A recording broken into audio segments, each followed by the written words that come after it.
Good morning, everyone. Good morning, Ma'am, good morning. How are you? What about you? Fine, ma'am. And I what am about fine, you? ma'am. Fine, ma'am. And what about you?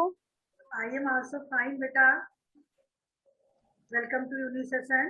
आज के session में बेटा आप लोगों को एक मन्नू भंडारी की लिखी हुई बहुत ही अच्छी कहानी है, सयानी बुआ जी. उसके बारे में आप पढ़ाएंगे. आप लोगों की भी बुआ होंगी ना बेटा? हाँ हाँ. Yes, ma'am. Yes, वैसे मन्नू जी की बुआ थी, कितनी सयानी थी. उनकी काज का तरीका कैसा था, समय की कितनी पाबंद थी. उनके माध्यम से एक व्यक्ति को किस तरह से हर चीज को, एक कुशल गृहिणी वह होती है बेटा जो हर चीज को मैनेज करके अपने परिवार की जो है देखभाल करती है.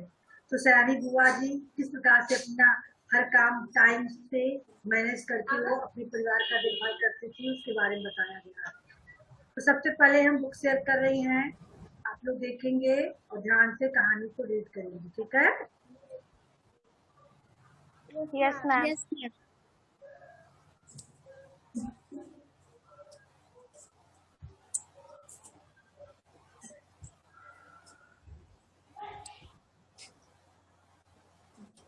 बेटा देखिए बुक. हाँ Yes, ma'am. Yes, ma'am. चलिए.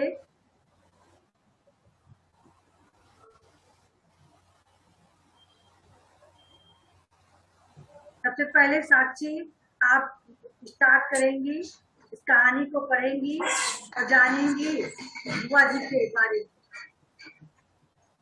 Yes, ma'am.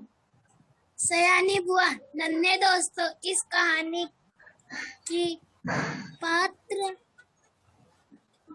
अपनी बुआ जी के घर अपने रहने गई. आने जाओ, जाकर के तौर तरीकों को देख कर आओ और उसके बारे में आप कहानी लिख डालो. ऐसे ही मन्नू भंडारी जब छोटी थी तो अपने बुआ जी के घर गई थी. बुआ जी के घर के स्थिति को देखी थी, किस प्रकार से बुआ जी ने अपने घर को मैनेज किया था. जब बड़ी हुई तो उस कहानी को उस चीज को उन्होंने कहानी के रूप में लिखा है. तो मन्नू क्या है जान रही हो? इस पाठ की लेखिका है, जो अपने बुआ जी के घर गई थी और वहां से आने के लिए अपने बुआ जी के बारे में लिखी है. चलिए आगे पढ़िए बेटा. वहां जाकर उसे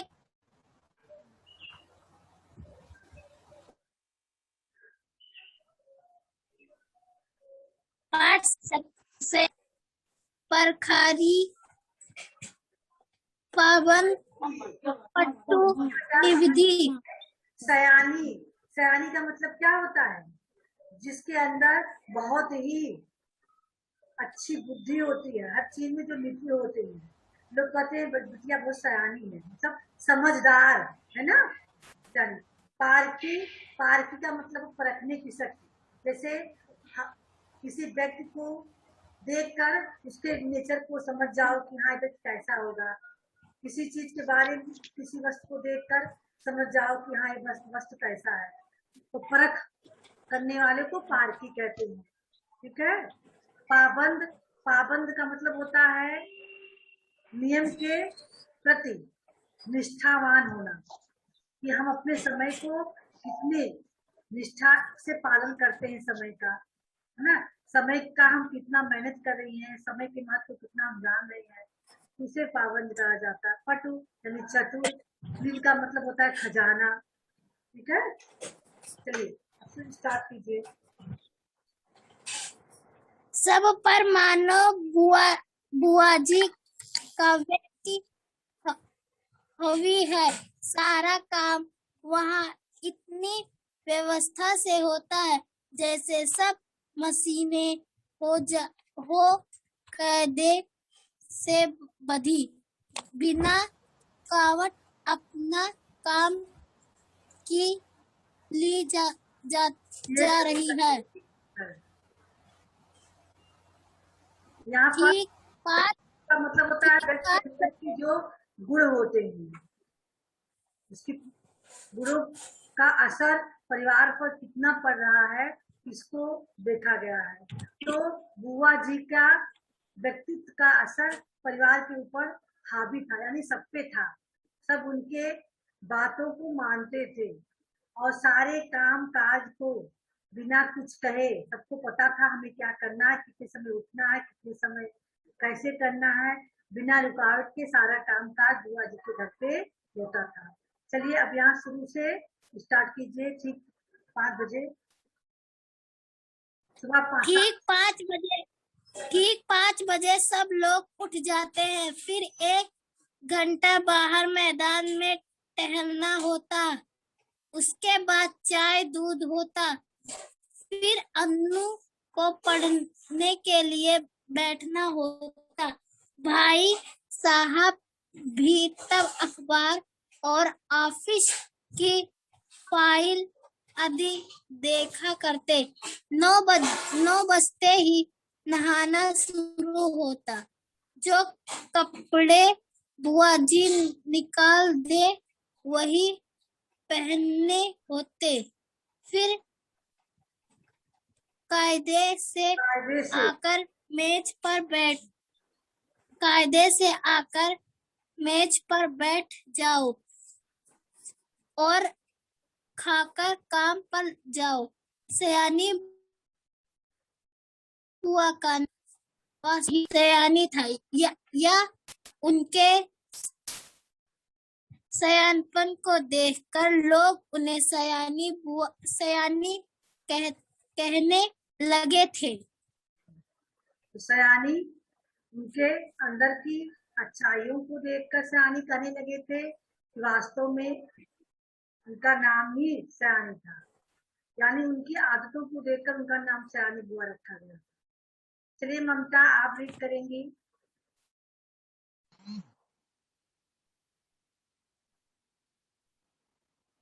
सो तो मैं आज भी नहीं जानती, पर इतना अवश्य कहूंगी कि जिसने भी उनका यह नाम रखा वह नामकरण विद्या का अवश्य पारखी रहा होगा।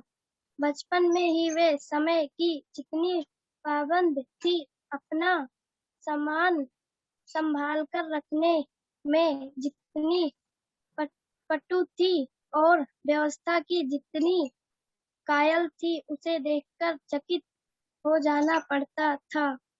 कहते हैं जो पेंसिल वे एक बार खरीदती थी, वह जब तक इतनी छोटी न हो जाती कि उनकी पकड़ में भी न आए, तब तक उससे काम लेती थी।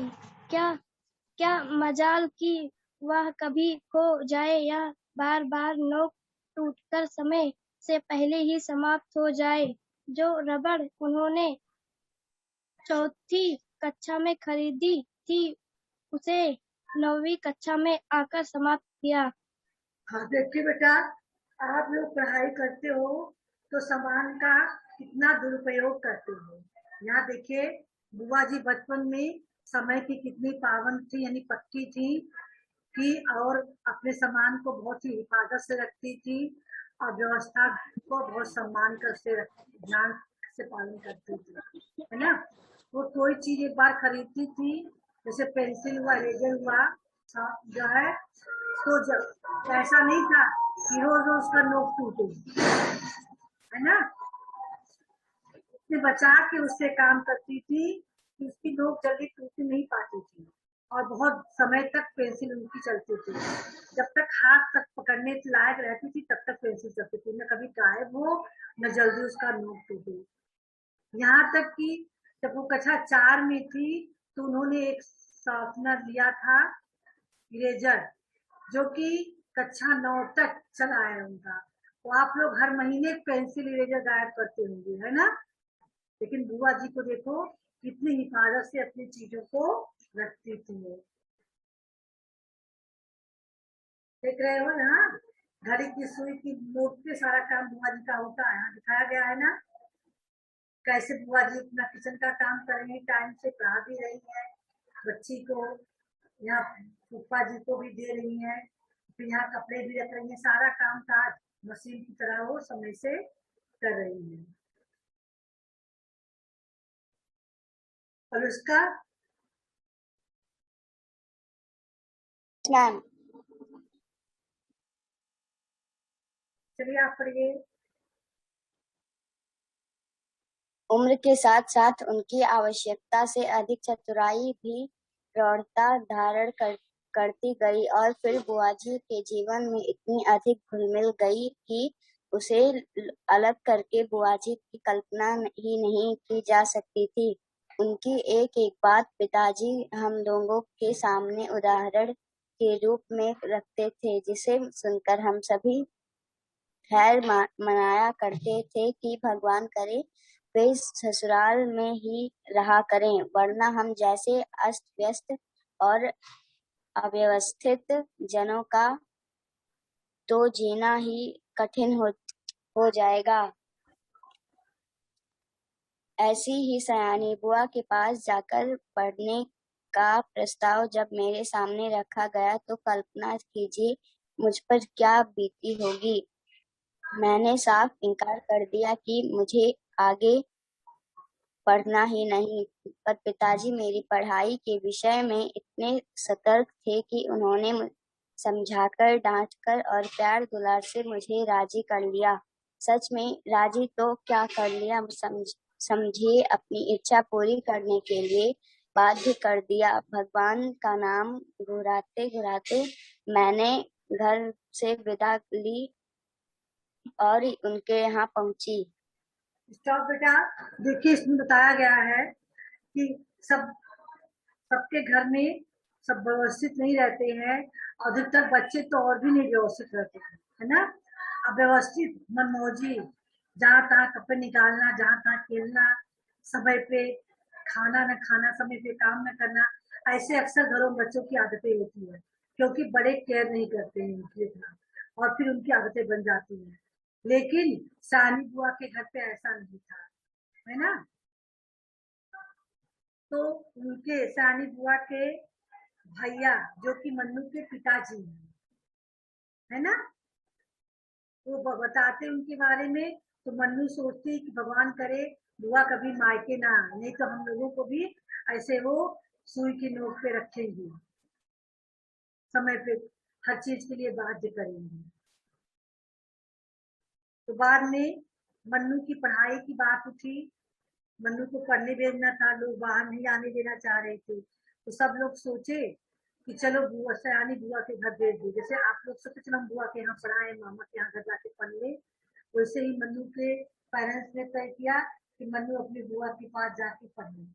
मन्नू जाना नहीं चाहती थी, क्योंकि बुआ जी के बारे में सुन सुनकर बहुत डर गई थी। बुआ जी इतनी समय की पाबंद है, इतनी वो है, हमेशा जो है हमें डांटेंगी, इस तरह से हमें समय पे उठना पड़ेगा, समय पे सारा पढ़ाई करना होगा, है ना। तो जो लोग समय के पाबंद नहीं होते उनको डर लगता है इन सब चीजों के नियमों में बंधने से। लेकिन बहुत घबराई मन्नू न जाने के लिए, लेकिन बाद में मन्नू के पिताजी ने समझा बुझाकर राजी कर लिया कि जाओ, बुआ की एक लड़की अन्नू है, उसके साथ दोनों लोग रहोगी, बढ़िया से बुआ की देखभाल करेंगी, नहीं तुम लोग पढ़ना, ठीक है।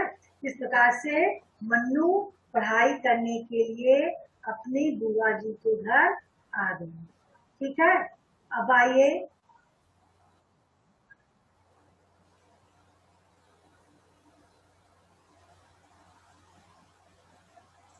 बुआ जी के। यशवर्धन, ये वीडियो ऑन कीजिए। ये क्या वीडियो बंद करके क्यों बैठे हो? ऐसे ही पढ़ाई करोगे? हाँ, किसी का वीडियो बंद नहीं होना चाहिए। चलिए आप रीड कीजिए, यशवर्धन रीड कीजिए। और ये क्या पहन के बैठे हो? कि पढ़ाई करने बैठे हो तो आपके शरीर पर टी शर्ट होना चाहिए, बनियान पहन के भी पढ़ाई करनी है। जाइए पहले अपना टी शर्ट पहन के आइए तो पढ़ाई कीजिए। चलिए चलिए यशवर्धन, राजपाल आप पढ़िए तब तक। जो राग रूप से मन पर छाया हुआ था, उसने उनका वह प्यार कहा विद्रोही हो गया है। मैं जान भी न पाई। हाँ, बुआ जी के पति, जिन्हें हम भाई साहब कहते थे, बहुत ही अच्छे स्वभाव के व्यक्ति थे। सबसे अच्छी कोई घर में लगा हो तो उनकी 5 वर्ष की पुत्री अन्नू घर में के इस मिश्रित और यंत्ररहित कार्यक्रम में अपने को फिट करने में मुझे कितना कष्ट उठाना पड़ा और कितना और को काट छाप पड़ा, यह मेरा आंतर्य ही जानता है। देखिए बेटा, जब मन्नू आई तो उनके मन पे तो बुआ जी की डरावनी सूरत छिपी हुई थी ना। जैसे सब लोग कह रहे थे बुआ जी बहुत कट्टर हैं, बहुत ऐसी हैं, बहुत ऐसी हैं। तो मन्नू ने अपने मन में बुआ जी की डरावनी सूरत बना ली थी कि बुआ जी बहुत काटने वाली है, कटाऊ है जिसको कहते हैं, है ना। लेकिन जब उनके घर पहुंची, रौद रूप जो उनका छाया हुआ था, तब बुआ जी का प्यार मन्नू को करीब ले आया बुआ जी के, तो जान ही नहीं पाई मन्नू। अब बुआ जी के पति जो थे यानी फूफा जी, सब उनको भाई साहब कहते थे, वो तो और भी अच्छे स्वभाव के व्यक्ति थे।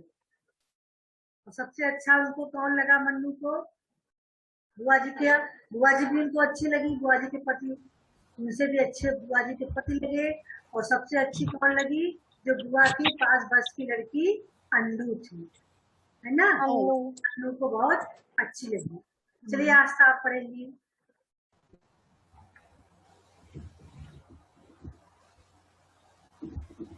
घर में यो बुआ जी की गृहस्थी जमे 15 वर्ष बीत चुके थे। उस पर उनके घर का सारा सामान देखकर लगता था मानो सब कुछ अभी कल ही खरीदा हो। गृहस्थी जमाते समय जो कांच और चीनी मिट्टी के बर्तन उन्होंने खरीदे थे और आज भी ज्यों के त्यों थे, जबकि रोज उनका उपयोग होता था। वे सारे बर्तन स्वयं खड़ी होकर साफ करती थी। करवाती थी। क्या मजाल कोई एक चीज भी तोड़ दे। तोड़ फोड़ से तो उन्हें सख्त नफरत थी। यह बात उनकी बर्दाश्त के बाहर थी। उन्हें बड़ा गर्व था अपनी इस व्यवस्था का। वे अक्सर भाई साहब से कहा करती थी कि यदि वे इस घर में न आती तो न जाने बेचारे भाई साहब का क्या हाल होता। बुआ जी की अत्यधिक सतर्कता और खाने पीने की इतनी नियंत्रण के बावजूद अन्नू को बुखार आने लगा। सब प्रकार से उपचार कराने में पूरा महीना बीत गया, पर उसका बुखार न उतरा। बुआ जी की परेशानी पार नहीं। अन्नू एकदम पीली पड़ गई। उसे देखकर मुझे लगता मानो उसके शरीर में जहर के कीटाणु नहीं, बुआ जी के भय के कीटाणु दौड़ रहे हैं, जो उसे ग्रसते जा रहे हैं। वह उनसे पीड़ित होकर भी भय के मारे कुछ कहा तो सकती नहीं थी, बस सूखती जा रही थी। चलिए बेटा, तो बुआ जी की जो समय पाबंदता थी, है ना, वो बहुत ही कायल था। 15 साल से बुआ जी की घर गृहस्थी चल रही थी, लेकिन जो सामान 15 साल पहले बुआ जी खरीदी थी, कांच के बर्तन वगैरह थे, एक भी वो टूटने नहीं पाती थी। वो खुद नौकरों के सामने खड़ी होकर उनसे साफ करवाती रखती। उन्हें टूटने से बहुत नफरत थी, है ना।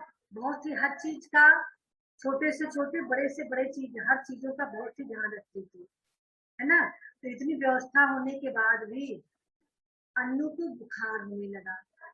उसकी दवाई हुई, धीरे धीरे करके पूरा महीना बीतने गया, लेकिन उसका बुखार ठीक नहीं हुआ। अब बुआ जी को बहुत परेशानी हो गई, क्या बात है अन्नू, क्यों पीड़ी पड़ती जा रही है। उसे देखकर उसे लगने लगा कि मानो उसका शरीर में ज्वर के कीटाणु बुखार से नहीं पीड़ित है, बल्कि वो बुआ जी के डर से वह बीमार पड़ गई है, और उनके डर से वह कुछ कह नहीं सकती थी, बस सूखती जा रही थी। चलिए बेटा, शिवान्या आप पढ़ेंगी। आखिर डॉक्टरों ने कई प्रकार की परीक्षाओं के बाद राय दी कि बच्ची को पहाड़ पर ले जाया जाए और जितना अधिक उसे प्रसन्न रखा जा सके रखा जाए। सब कुछ उसके मन के अनुसार हो, यही उसका सही इलाज है। पर सच पूछो तो बेचारी का मन बचा ही कहा था। भाई साहब के सामने एक विकट समस्या थी। बुआ जी के रहते यह संभव नहीं था, क्योंकि जाने की सब तेज पढ़िए। इच्छा के सामने किसी और की इच्छा चल ही नहीं सकती थी। भाई साहब ने शायद सारी बात डॉक्टर के सामने रख दी। तभी डॉक्टर ने कहा कि माँ के साथ रहना ठीक नहीं होगा।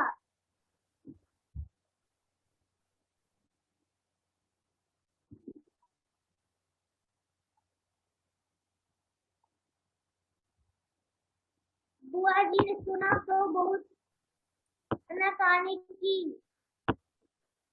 पर डॉक्टर की राय के विरुद्ध जाने का साहस नहीं कर सकी, तो मन मानकर वही रही। जो से अनु के पहाड़ पर जाने की तैयारी शुरू हुई। पहले दोनों के कपड़ों की लिस्ट बनी थी, जूतों, मोजों, गर्म कपड़ों, ओढ़ने बिछाने की सामान और बर्तनों की हर चीज रखते समय वे भाई साहब को सब हिदायत कर देती थी कि एक भी चीज खोनी नहीं चाहिए। देखो, यह फ्रॉक मत खो देना, 7 रुपये मैंने इसकी सिलाई दी है। यह प्याले मत तोड़ देना, वरना 50 रुपए का सेट बिगड़ जाएगा। और हाँ, गिलास तो तुम कुछ समझते हो, उसकी परवाह ही नहीं करोगे। यह 15 बरस से मेरे पास है और यही कहीं रोज नहीं है, तोड़ दिया तो ठीक न होगा। प्रत्येक वक्त की हिदायत के बाद वे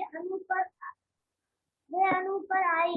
वह किस दिन किस समय क्या खाएगी, उसका मेनू बना दिया।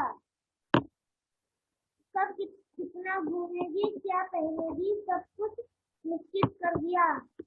मैं सोच रही थी कि यहाँ बैठे बैठे ही बुआ जी ने इन्हें ऐसा बांध दिया कि बेचारे उसकी इच्छा के अनुसार क्या खास करेगी। सबका सुखी तो जरा आदर दुखी करुण स्वर में बोली, कुछ अपना भी ख्याल रखना, दूध फल बराबर खाते रहना। हाँ, देखिए बेटा, स्टॉप हुई। जब अन्नू का बुखार नहीं ठीक हुआ तो डॉक्टरों ने आके कहा इसको घर से बाहर पर्वतीय क्षेत्रों में ले जाओ, वहां उसको खुली हवा लगेगी, क्योंकि यहाँ पे वो हमेशा उसके मन में डर बना हुआ है अपने मम्मी के प्रति, इसी वजह से वो ठीक नहीं हो पा रही है। वहां ले जाओगे, वहां स्वतंत्र पूर्वक घूमेगी, टहलेगी, बाहरी हवा लगेगी, हो सकता है इसकी तबीयत सुधर जाए। अब पहाड़ पे जाने की तैयारी होने लगी। पहले बुआ जी इनके पूरा सामान की लिस्ट बनाई, क्या क्या सामान ले जाना है, सारा सामान तैयार किया गया। अब उन्हें हिदायत देने लगी, देखो अपना फ्रॉक खोना मत, 60 रुपए देकर मैंने इसे सिलाई है। जो प्याला दी चाय पीने के लिए, देखो इसको तोड़ना मत, नहीं तो बहुत बिगड़ जाएगा, है ना। ऐसे ऐसे मैंने 15 साल से इसको अपने सहेज के रखा है, इसमें खरोच नहीं आनी पाई। देखो तो लोग दोगे तो ठीक नहीं होगा। यानी तमाम प्रकार से समझाने लगी, तुम्हें क्या पहनना है, कैसे रहना है, पूरा मेनू तैयार कर दी मन्नू के लिए। यानी वहां जाने के बाद भी मन्नू अपने इच्छा से न खा सके न पहन सके।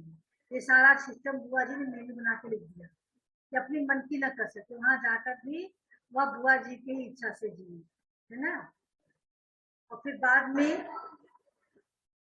लड़की भाई दूर जा रही थी तो दुखी हुई, है ना, और थोड़ा करुण स्वर में बोली, तो भाई साहब से अपना भी ख्याल रखना, दूध फल खाते रहना, है ना। इस प्रकार से तैयारी हो गई।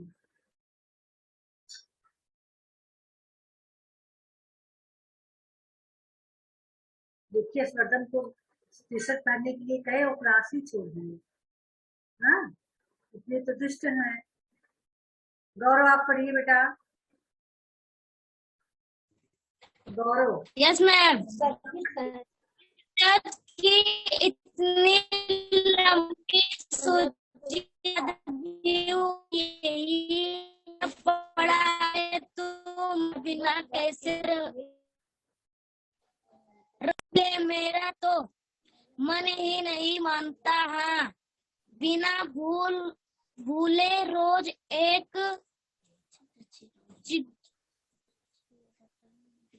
चिट्ठी, बिना भूले रोज एक चिट्ठी डाल देना।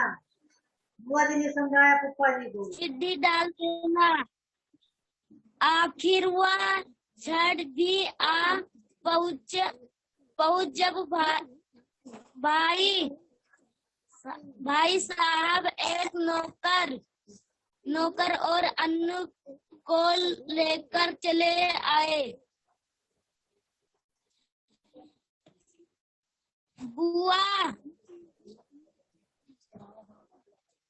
बुआ जी ने अन्नू को खूब प्यार किया, रोई भी। उनका रोना मेरे लिए नई बात थी। उसी दिन पहले बार लगा कि उनकी भयंकर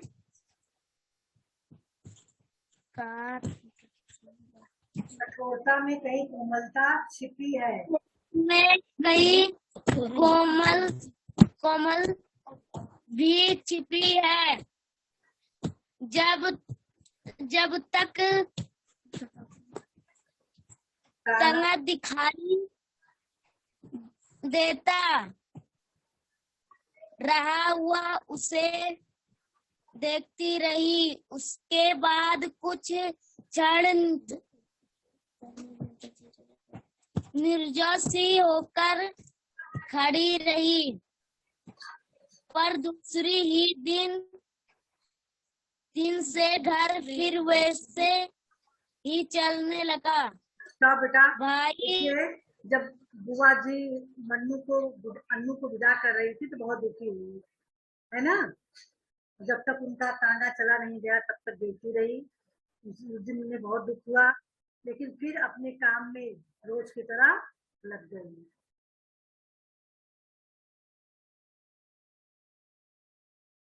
बेटा सभी लोग वीडियो ऑन रखिए। अतुल आप रीड करेंगे। अतुल।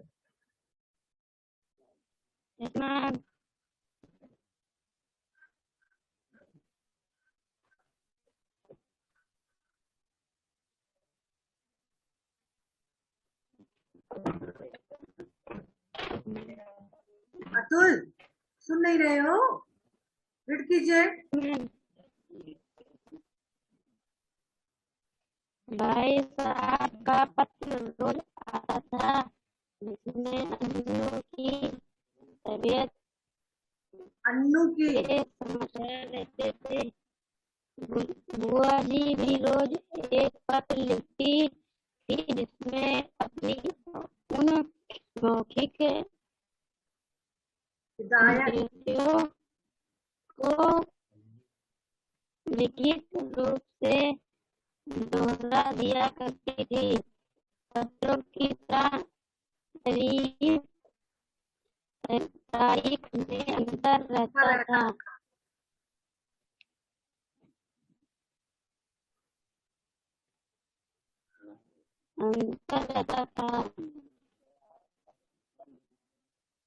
बात शायद सबसे वही रहती थी। मेरे तो मन में आता कि का दूं, बुआ जी रोज पत्र लिखने का कष्ट क्यों करती हैं।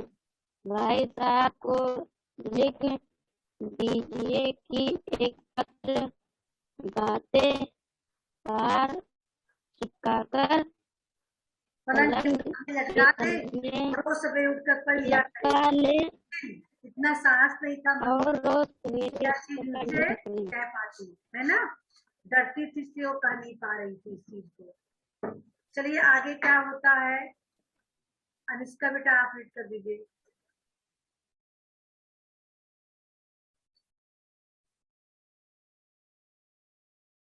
करीब एक महीने के बाद क्या हुआ, देखिए। करीब एक महीने के बाद एक दिन भाई साहब का पत्र नहीं आया, दूसरे दिन भी नहीं आया। बुआ जी बड़ी चिंतित हो उठी। उस दिन उनका मन किसी भी काम में नहीं लगा। घर की कसी कसाई व्यवस्था कुछ शिथिल सी मालूम होने लगी। मालूम होने लगी। तीसरा दिन भी निकल गया। अब तो बुआ जी की चिंता का पार नहीं रहा।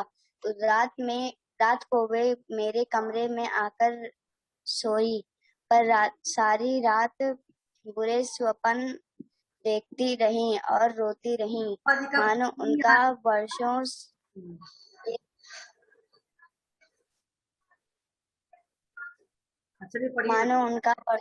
वर्षों से जमा हुआ नारित्व पिघल पड़ा था और अपने पूरे वेग के साथ बह रहा था।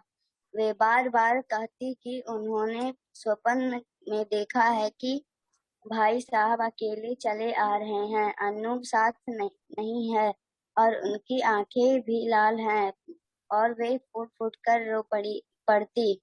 मैं तरह तरह से उन्हें आश्वासन देती, पर बस वे तो कुछ सुन नहीं रही थी। मेरा मन भी कुछ अन्नू के ख्याल से, कुछ बुआ जी की यह दशा देखकर बड़ा दुखी हो रहा था।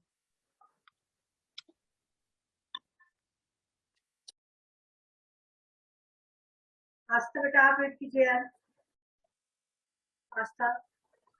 तभी नौकर ने भाई साहब का पत्र लाकर दिया। बड़ी व्यग्रता से कांपते हाथों से उन्होंने उसे खोला और पढ़ने लगी। मैं भी सांस रोककर बुआ जी के मुंह की ओर देख रही थी कि एकाएक पत्र फेंककर सिर पीटती बुआ जी चीखकर रो पड़ी। मैं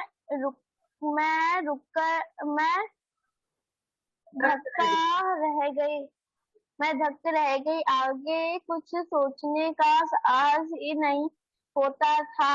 आंखों के आगे अन्नू की भोली सी नन्ही सी तस्वीर घूम गई। तो क्या अब अन्नू सचमुच की संसार में नहीं रही? या सब कैसे हो गया?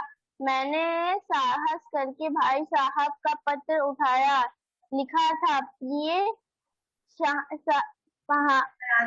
सयानी, समझ में नहीं आता किस प्रकार तुम्हें यह पत्र लिखूं, किस मुंह से तुम्हें यह दुखद समाचार सुनाऊं। फिर भी रानी तुम्हें इस चोट को धैर्य पूर्वक सह लेना। जीवन में दुख की घड़ियां भी आती हैं और उन्हें साहस पूर्वक सहने में इस जीवन की महानता है। यह संसार नश्वर जो बना है वह एक न एक दिन मिटेगा ही। शायद इस तथ्य को सामने रखकर हमारे यहाँ कहा गया है कि संसार की माया से मोह रखना दुख का मोल है। तुम्हारी इतनी हिदायतों और अपनी सारी सतर्कता के बावजूद मैं उसे नहीं बचा सका।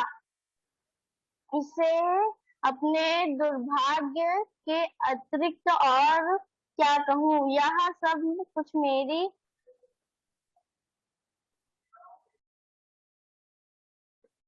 ही हाथों होना था।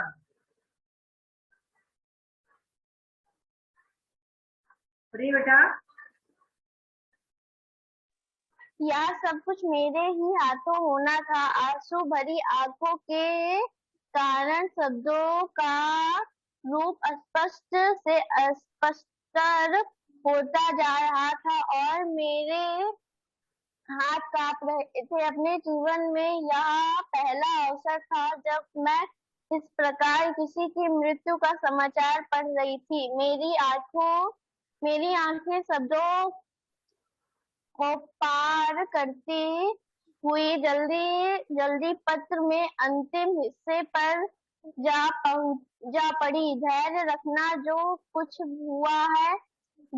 हुआ उसे सहने और भूलने की कोशिश करना। कल 4 बजे तुम्हारे 50 रुपए वाले शिष्ट के दुकानों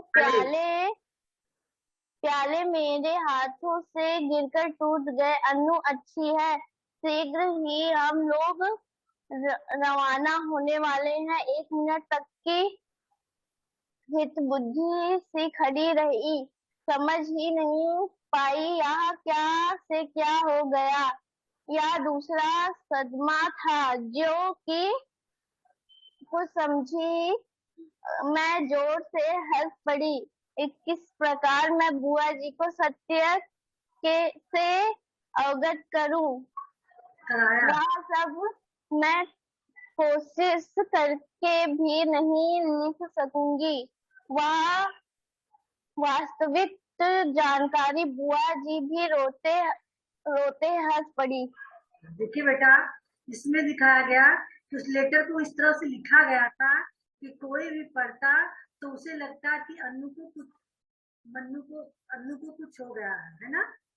तो अंत में लिखा था कि तुम्हारे द्वारा खरीदी हुई 50 रुपए की सेट वाली दोनों प्लान है ना। तो इतना पढ़ने की बुआ के अंदर क्षमता ही नहीं रही। वो शुरुआत के ही लाइनों को पढ़ के उसे लगा कि अन्नू खत्म हो गई है और वो रोने लगी थी। तो हिम्मत करके मन्नू ने पढ़ा पूरा लेटर ना। तो चलिए बेटा, एक बार आप इस कहानी को दोहराएंगे। अगले सेशन में इससे संबंधित जो भी प्रश्न है उस पर हम डिस्कस करेंगे, ठीक है, क्योंकि समय समाप्त हो चुका है। Good bye everyone. Good bye. आपके होमवर्क गुड बाय। की कोशिश बाय।